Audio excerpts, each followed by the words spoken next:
Hello students, my self Kaushalya Rajput. और last class में बेटा हमने पढ़ा था क्वांटम नंबर्स के बारे में, उनके कुछ क्वेश्चंस देखे थे। आज हम बात करते हैं कक्षकों में इलेक्ट्रॉन को भरने का क्रम, या फिर अपन कह सकते हैं भरने के नियम। नियम के अंतर्गत 3 नियम आते हैं, जिसके अंदर ऑफ-बाउ का नियम आता है, उसके बाद हुंड का बहुकता का नियम आता है और एक पाउली का अपवर्जन सिद्धांत आता है। उनके बारे में हम बात करेंगे।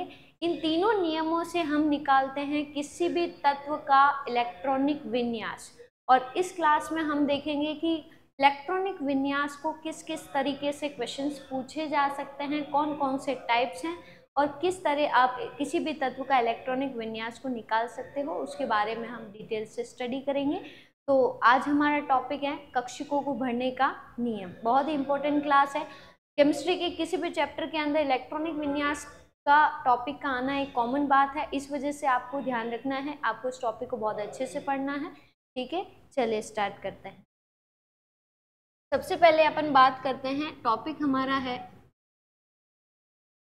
कक्षकों में इलेक्ट्रॉन को भरने के नियम।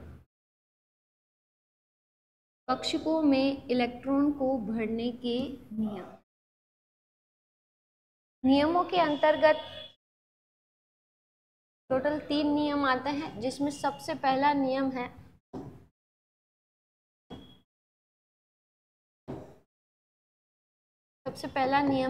ऑफ-बाउ का नियम। ऑफ-बाउ का नियम। ऑफ-बाउ का नियम। ऑफ-बाउ के नियम में हम पढ़ते हैं, यह उपकोशों में इलेक्ट्रॉनों को उनकी ऊर्जा के आधार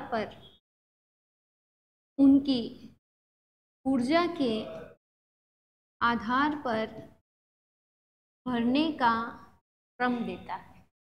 यह उपकोशों में इलेक्ट्रॉनों को उनकी ऊर्जा में के आधार पर भरने का क्रम देता है। कि क्रम देता है का मीनिंग क्या होता है कि किस उपकोश के बाद में आप कौन से उपकोश के अंतर्गत इलेक्ट्रॉन को भरते हो। जैसे कि नहीं समझे तो आप समझो।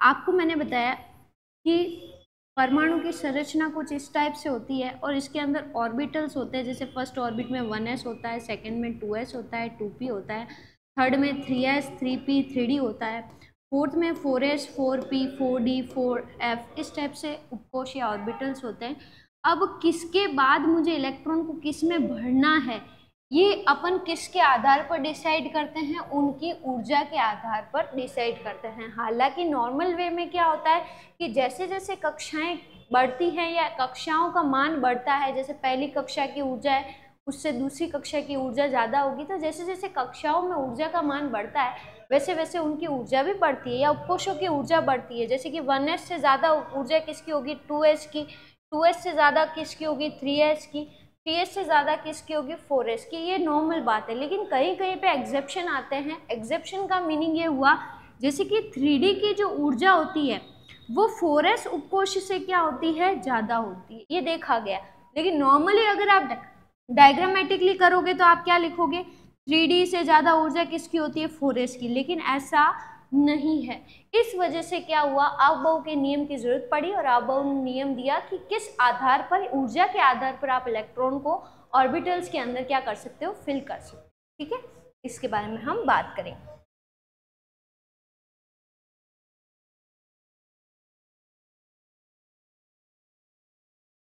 अब ऑफ-बाउ के नियम के लिए आपको ध्यान रखना है कि आपको जैसे एक ट्रिक याद रखनी है। ट्रिक आपकी क्या है, जैसे कि आपको याद रखना है स्कूल स्कूल। ट्रिक आपकी है school school, public school, public school, Delhi public school,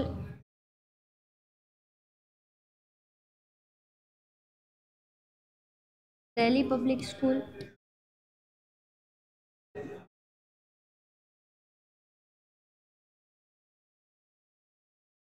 फर्जी दिल्ली पब्लिक स्कूल,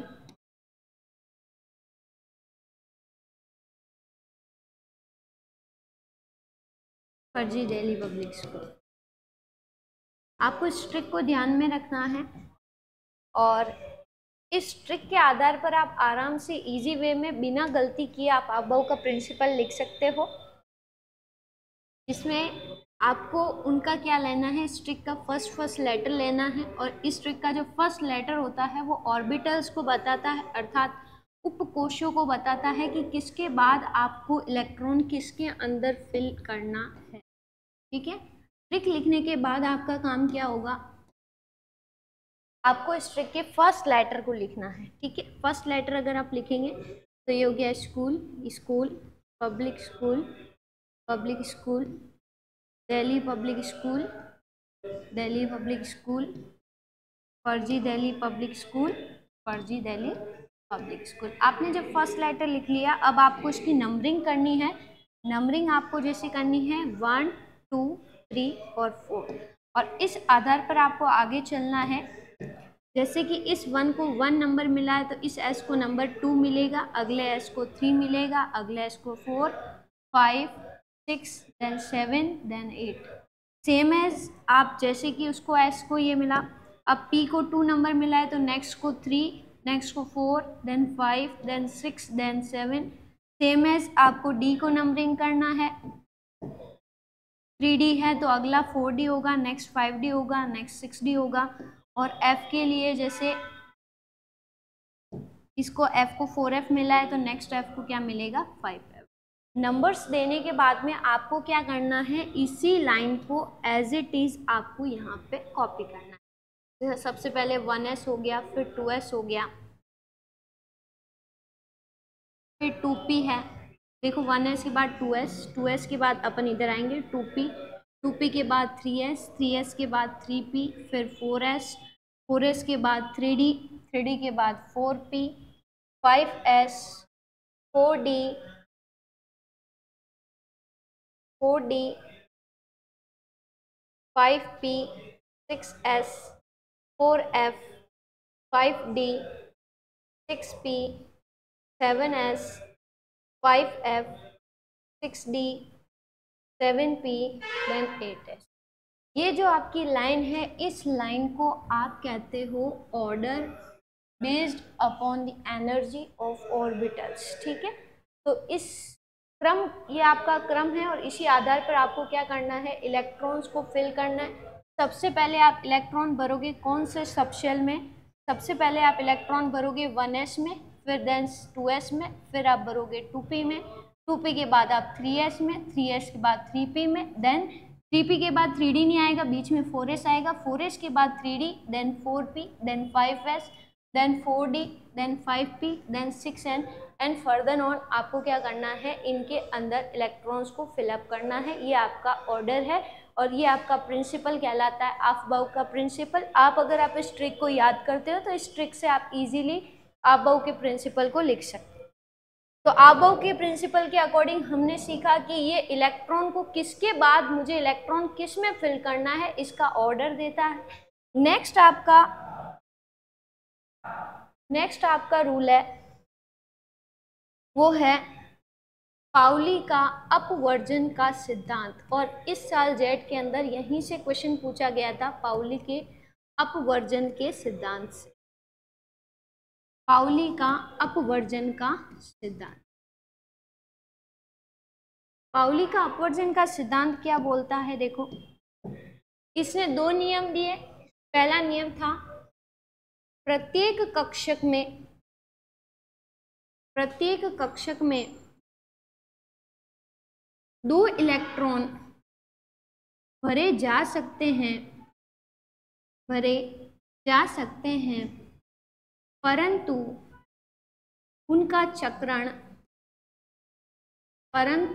उनका चक्रण विपरीत होना चाहिए,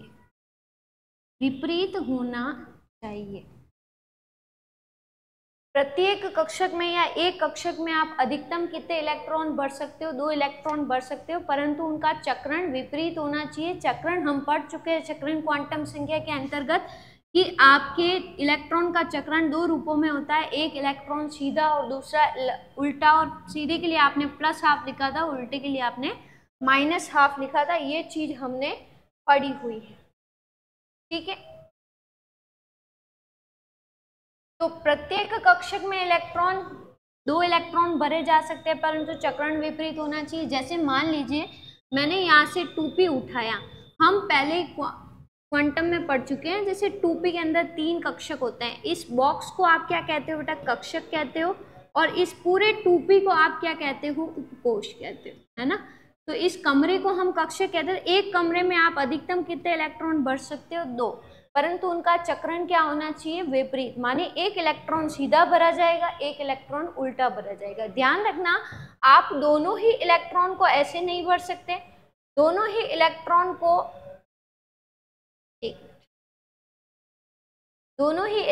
को ऐसे नहीं भर सकते। एक इलेक्ट्रॉन को ऐसे, दूसरे इलेक्ट्रॉन को ऐसे, ये भी नहीं भर सकते। इलेक्ट्रॉन को किस प्रकार भरा जाता है? इलेक्ट्रॉन को एक सीधा और एक उल्टा। एक बॉक्स में अधिकतम आप कितने इलेक्ट्रॉन भर सकते हो? 2 इलेक्ट्रॉन भर सकते हो, परंतु चक्रण क्या होना चाहिए? विपरीत होना चाहिए। नियम कहता है एक कक्षक में अधिकतम 2 इलेक्ट्रॉन आ सकते हैं, परंतु उनका चक्रण विपरीत होना चाहिए। ये पाउली का प्रथम नियम है। ठीक है, ध्यान रखना, आपको इलेक्ट्रॉन को किस वे में भरना है? एक सीधा और एक उल्टा। ये वाला फॉर्म नहीं चलेगा, ये वाला फॉर्म नहीं चलेगा, और ये वाला फॉर्म भी नहीं चलेगा। ठीक है, दूसरा इसका नियम क्या कहता है? दूसरा इसका नियम कहता है एक कक्षक में स्थित 2 इलेक्ट्रॉन्स की चारों क्वांटम संख्याओं का मान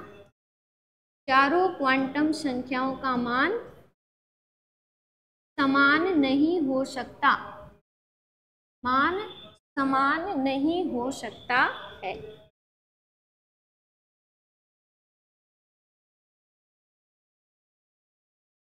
ये भी एक अच्छा क्वेश्चन है कि एक ही कक्षक में इससे 2 इलेक्ट्रॉन की चारों क्वांटम संख्याओं का मान समान नहीं हो सकता। आपने क्वांटम संख्या पढ़ ली है और हमने चारों क्वांटम संख्या निकालना भी सीखा है। इस नियम को मैं सत्यापित करके आपको शो करती हूँ। देखिए, जैसे मान लीजिए कि एक इलेक्ट्रॉन 2p के अंदर भरा हुआ है और टारगेटेड इलेक्ट्रॉन्स मान लो कि ये दोनों हैं। आपको इसके और इसकी दोनों ही इलेक्ट्रॉन्स की क्या निकालनी है? चारों क्वांटम संख्या निकालनी है। इसको मैं फर्स्ट इलेक्ट्रॉन कंसीडर कर रही हूँ, इसको मैं सेकेंड इलेक्ट्रॉन कंसीडर कर रही हूँ। ठीक है, अब अपन बात करें कि बताओ इसके चारों मान निकालेंगे n, l, m और s। अगर किसी ने प्रीवियस लेक्चर नहीं देखा है तो फर्स्ट क्वांटम संख्या का आप मेरे से इससे पहला वाला लेक्चर्स देखिए, और उसके अंतर्गत आपको मैंने n, l, m और s का मान निकालना सिखाया है, तो उसको आप एक बार देखिएगा जरूर। ठीक है, n का मान मैंने बताया था आपको कि कोई भी उपकोष उसमें आगे वाला नंबर आपका n होता है। p के लिए l का मान या द्विगंशी क्वांटम संख्या में l का मान होता है SPDF 0, 1, 2, 3। p के लिए l का मान क्या होता है? आपका 1 होता है।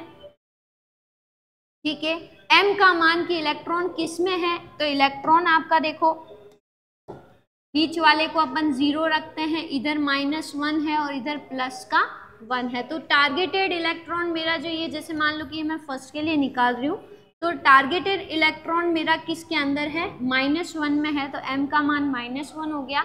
s का मान होगा, सीधा इलेक्ट्रॉन अगर मेरा है तो s का मान हम क्या रखते हैं बेटा? +½ रखते हैं, तो s की वैल्यू यहाँ पे आ जाएगी +½ सेम एज मैं सेकेंड इलेक्ट्रॉन के लिए निकालना चाहूँ, इस इलेक्ट्रॉन के लिए, तो देखो बाकी सेम है। ये इलेक्ट्रॉन भी 2p में है तो 2 सेम आएगा, p के लिए l की वैल्यू 1 सेम आएगी, m की वैल्यू कमरा भी सेम है, -1 आएगा। लेकिन चक्रण की बात करो तो यहाँ पे रिवर्स इलेक्ट्रॉन है, उल्टा इलेक्ट्रॉन है, s की वैल्यू आपकी होगी -½ तो अगर आप देख पा रहे हैं तो 3 क्वांटम संख्या n, l और m, मुख्य द्विगंशी और चुंबकीय क्वांटम संख्या, तीनों के मान समान हो सकते हैं, परंतु एक क्वांटम संख्या जो चक्रण क्वांटम संख्या होती है उसका मान समान नहीं होता है। और ये नियम यही कहता है कि एक ही बॉक्स में, एक ही कक्षक में स्थित अगर 2 इलेक्ट्रॉन है तो चारों क्वांटम संख्याओं का मान समान नहीं हो सकता।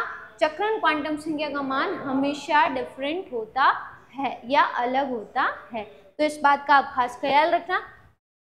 ठीक है, तो ये दोनों नियम थे और अभी जेट 2023 में यही क्वेश्चन पूछा गया था कि एक कक्षक में 2 इलेक्ट्रॉन भरे जा सकते हैं परंतु उनका चक्रण विपरीत होता है। यह किसका नियम है? पाउली का अपवर्जन का नियम है। तो इसको थोड़ा सा आप ध्यान रखिएगा, ठीक है। ये आपका था पाउली का अपवर्जन का नियम। इसमें 2 नियम आते हैं, एक बॉक्स में आप 2 इलेक्ट्रॉन रख सकते हो, एक सीधा और एक क्या होना चाहिए? उल्टा। एक वामावर्त घूर्णन और एक क्या होता है? दक्षिणावर्त घूर्णन। एंटी क्लॉकवाइज और क्लॉकवाइज आप इलेक्ट्रॉन को फिलअप कर सकते हैं। पाउली के अपवर्जन के नियम के बाद हम नेक्स्ट बात करते हैं, एक लास्ट आपका लॉ और है हुंड का बहुपता का नियम। हुंड का नियम, हुंड्स लॉ भी इसको कहते हैं। हुंड का नियम क्या कहता है? हुंड का नियम कहता है इलेक्ट्रॉन का युग्मन, इलेक्ट्रॉन का युग्मन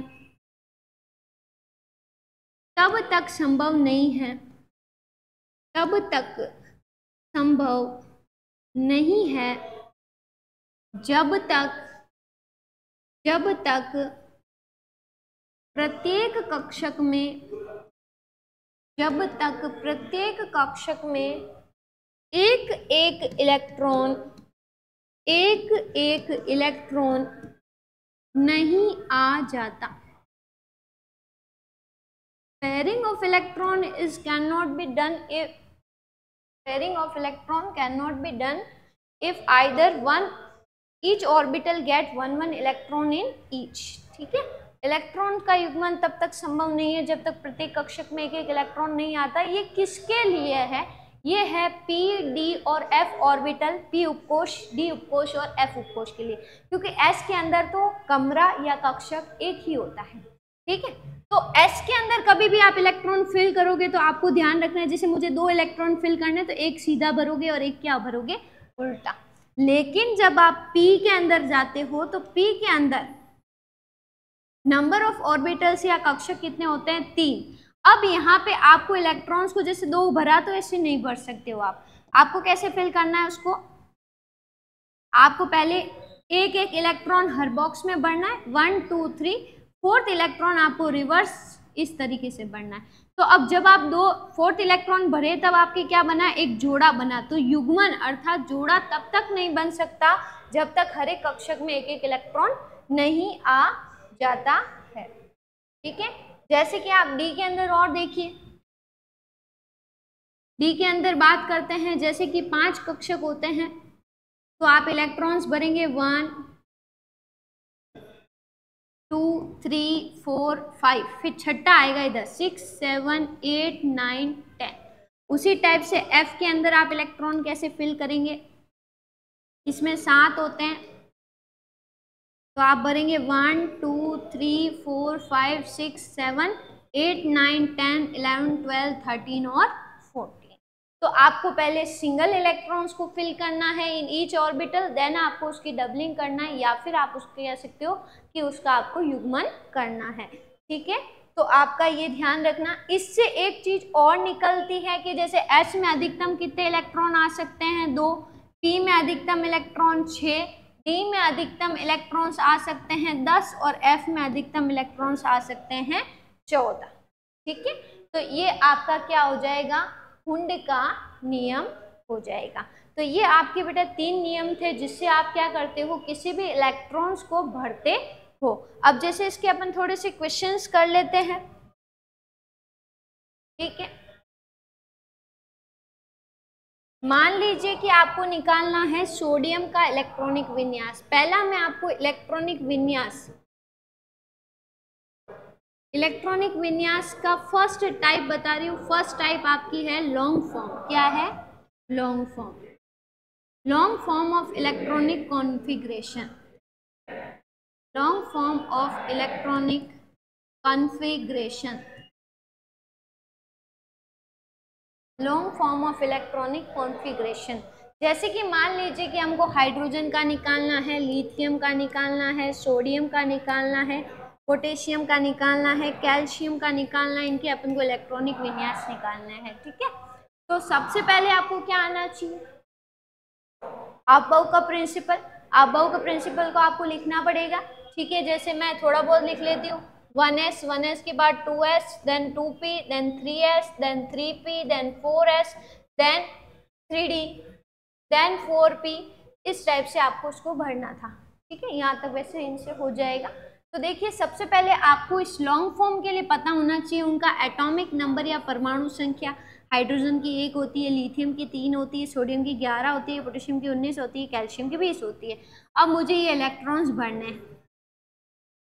हाइड्रोजन में मुझे एक ही इलेक्ट्रॉन भरना है। सबसे पहले इलेक्ट्रॉन किस में भरा जाएगा, 1s में। s का बॉक्स हमेशा कितना होता है, एक ही होता है, चाहे बेटा वो 1s हो, 2s हो, 3s हो, 100s हो, कोई सा भी s हो। आपको याद रखना है कि s का बॉक्स हमेशा कितना बनता है, एक बॉक्स बनता है। और एक बॉक्स में आप मैक्सिमम कितने इलेक्ट्रॉन्स को फिल कर सकते हो, 2 इलेक्ट्रॉन्स को फिल कर सकते हो। और दोनों इलेक्ट्रॉन्स का जो आपका याद रखना है, स्पिन अर्थात घूर्णन जो है वो विपरीत होना चाहिए या चक्रण विपरीत होना चाहिए। तो एज हाइड्रोजन में एक ही इलेक्ट्रॉन है तो मैंने इसमें एक इलेक्ट्रॉन फिल किया। अब मैं इसको कैसे लिखूंगी, 1s ऑर्बिटल के अंदर मैंने नंबर ऑफ इलेक्ट्रॉन कितना भरा, 1, इसलिए हाइड्रोजन का इलेक्ट्रॉनिक विन्यास क्या हुआ, 1s1 हुआ, ठीक है। देन 9 देखो लास्ट 3 लिथियम के लिए अपन बात करते हैं। तो सबसे पहले आप इलेक्ट्रॉन किस में भरोगे, 1s में। मैंने 1s बनाया, ये रहा 1s। देन अगला मैं बनाऊंगी 2s। मुझे बताओ लिथियम के पास कितने इलेक्ट्रॉन है, 3। पहला इलेक्ट्रॉन सीधा, दूसरा इलेक्ट्रॉन उल्टा, क्योंकि ये s ऑर्बिटल है, एक ही बॉक्स आता है। 2 भर दिए। अब अगला किस में जाएगा, नेक्स्ट वाले में जाएगा। अब आप इसका इलेक्ट्रॉनिक विन्यास क्या लिखोगे, 1s में कितने भरे आपने, 2, और 2s में कितना भरा आपने, 1। लिथियम का इलेक्ट्रॉनिक कॉन्फ़िगरेशन हो जाएगा 1s2 2s1, ठीक है। फिर आप जैसे सोडियम का लिखना चाहें तो जैसे क्या लिखेंगे, तो पहले आप बनाओ 1s 2s 2p 3s। अब p के लिए कोई सा भी p हो, 3 बॉक्स बनेंगे, s चाहे 1s हो, चाहे 2s हो, चाहे 3s हो, एक ही बॉक्स बनेगा। नंबर ऑफ इलेक्ट्रॉन्स मुझे फिल करने 11, फर्स्ट में 2, सेकंड में 2। अब p में आए तो आपको कैसे भरना है, 4 हो गए, 5 6 7 8 9 10, हुंडी के नियम का पालन किया। देन 11 आपका ये हो गया। इसका इलेक्ट्रॉनिक कॉन्फ़िगरेशन आप क्या लिखोगे, 1s में 2 भरे, 2s में आपने 2 भरे, 2p में आपने 6 भरे, 3s में आपने 1 भरे। तो ये आपका हो गया सोडियम का इलेक्ट्रॉनिक कॉन्फ़िगरेशन। देन हम बात करते हैं, जैसे इसमें से एक हटा देती हूँ, कैल्शियम का भरना है 20। तो आप पहले ऊपर लिखोगे, सबसे पहला 1s, then 2s, then 2p, then 3s, then 3p, then 4s, इस टाइप से, ठीक है।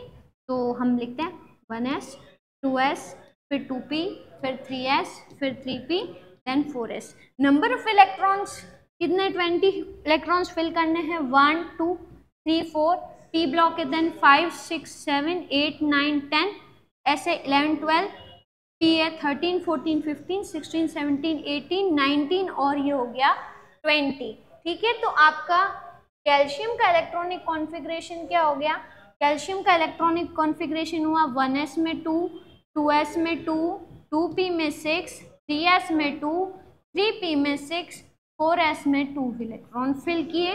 तो ये आपका इलेक्ट्रॉनिक कॉन्फ़िगरेशन किसका हो गया, कैल्शियम का हो गया।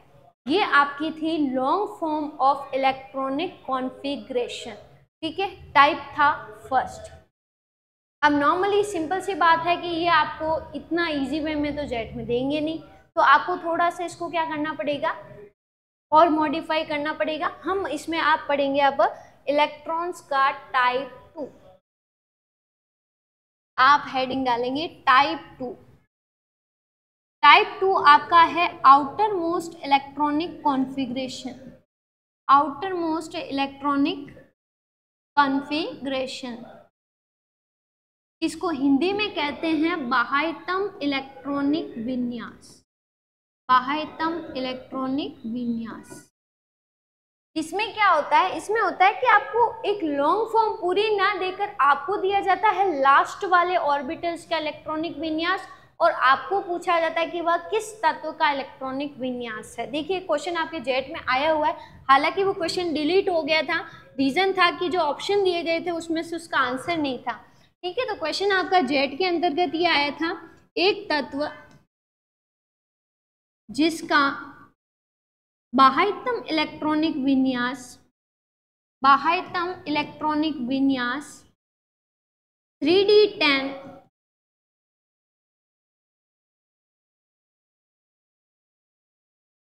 बाह्यतम इलेक्ट्रॉनिक विन्यास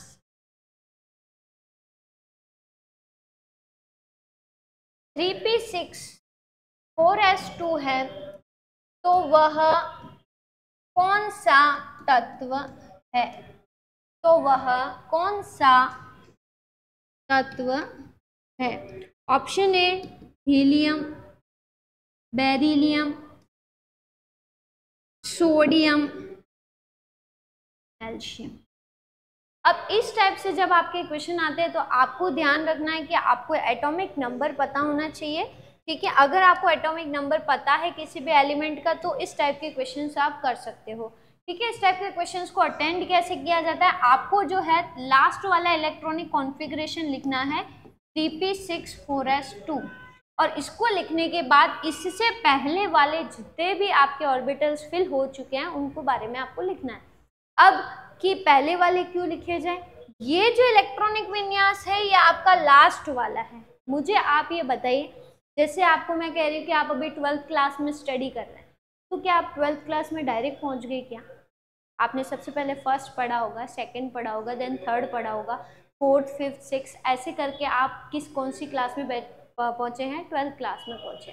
तो नॉर्मल सी बात है कि ये भी आपका सेम उसी तरीके से है कि आप 3p6 4s2 पे कब पहुँचे होंगे? जब आपने फर्स्ट के इलेक्ट्रॉन्स को फिल किया होगा।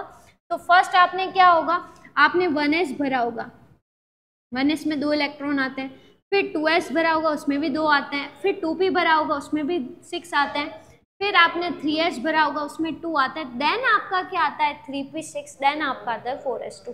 तो आपको कुछ नहीं करना है, अब आपके पास जितने भी इलेक्ट्रॉन्स ऊपर लिखे हैं उन्हें आपको कैलकुलेट करना है।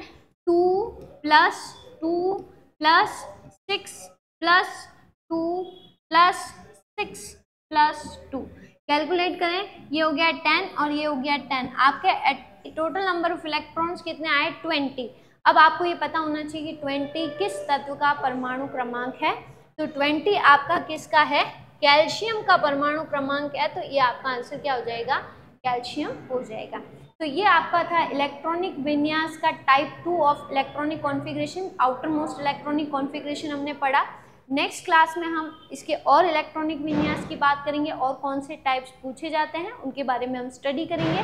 और हम एक बात और सीखेंगे कि अगर हमें किसी भी एलिमेंट का एटॉमिक नंबर या परमाणु क्रमांक पता नहीं है तो भी हम इलेक्ट्रॉनिक विन्यास निकाल सकते हैं। क्या आप निकाल सकते हो? बहुत ही ईजी वे में, वो भी हम सीखेंगे, ठीक है। नेक्स्ट क्लास में हम वापस मिलते हैं, तब तक आप इसको अच्छे से तैयार करें।